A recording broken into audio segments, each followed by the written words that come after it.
A classroom attentively listens to the instructor up front.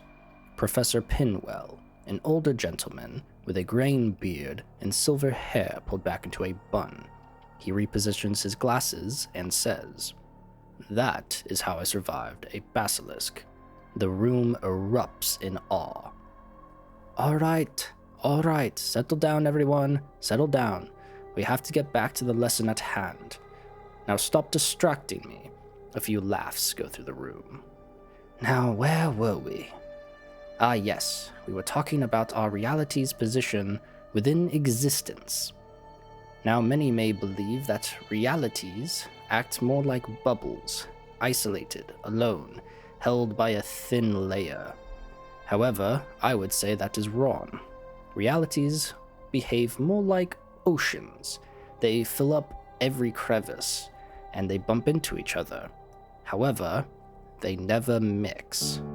Just like common oceans, based on salt content and density, they do not mix with each other. We're not sure why, but they never mix. Now, since we cannot observe or interact with other realities, we only have ours to go off of, so that is what we focus on. Now, who can tell me the number one law within our own reality? A few students shake their head. All right, that's okay. This is why we're here. We're here to learn. Our number one law within this reality is time.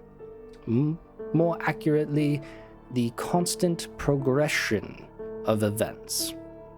Time can never stop, and it can never reverse. It is always moving forward, and everything within our reality obeys this law. Our reality can also be broken down into a few items. These would start with the outer realms, or what some would call the spatial realms. The outer realms, let's use this example. I like this one. Picture a bowl of soup. Yes, I said that, a bowl of soup.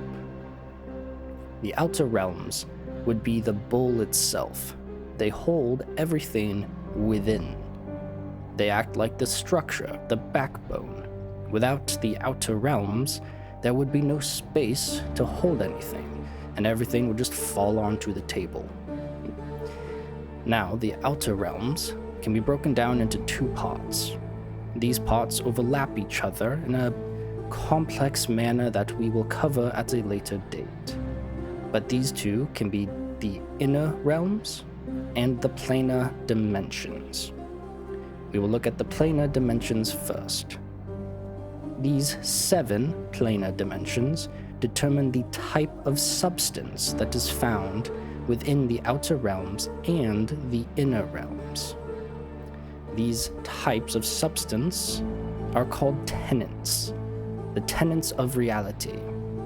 There are many who try to make claims that there are more than 7, but these 7 are the main that we will be covering.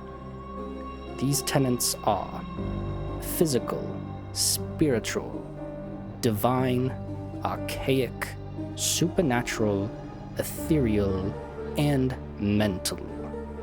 No, I do not mean the mental state that each entity has.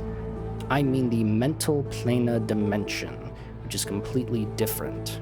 We will cover that as well at the later date. Moving to the inner realms, these are often referred to as the construct realms, as these themselves are the substance. For example, if we take a physical planar dimension, the inner realm would be atoms, molecules, and such. If we were to take a spiritual inner realm, that would be spiritual energy. Do you understand? The type of planar dimension determines the substance within the inner realms, and the inner realms themselves are the substance. Now, there's a lot of overlap here because there can be multiple tenets within an inner realm at a time. Certain tenets behave differently with one another. Some act very well, while some are very poor. Physical and spiritual act extremely well together, whereas divine and physical, not so much. The inner realms can also be broken down even further, to where we find spatial dimensions. Spatial dimensions are where we find universes.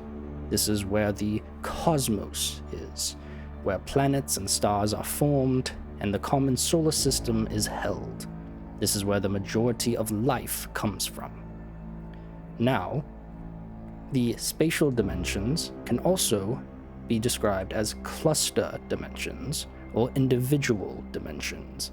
An individual dimension is, as it sounds, isolated, alone, where cluster dimensions are where multiple spatial dimensions are hunkered together and interwoven into one another. This is where we find the common trope of having multiple dimensions overlapping, where there can be multiple tenets of reality taking hold in a single inner realm. Now I believe that has drawn our class to an end, so please do your homework and make sure to be on time next time. Some of the kids start packing up. And don't forget, we have a test at the end of the week, alright?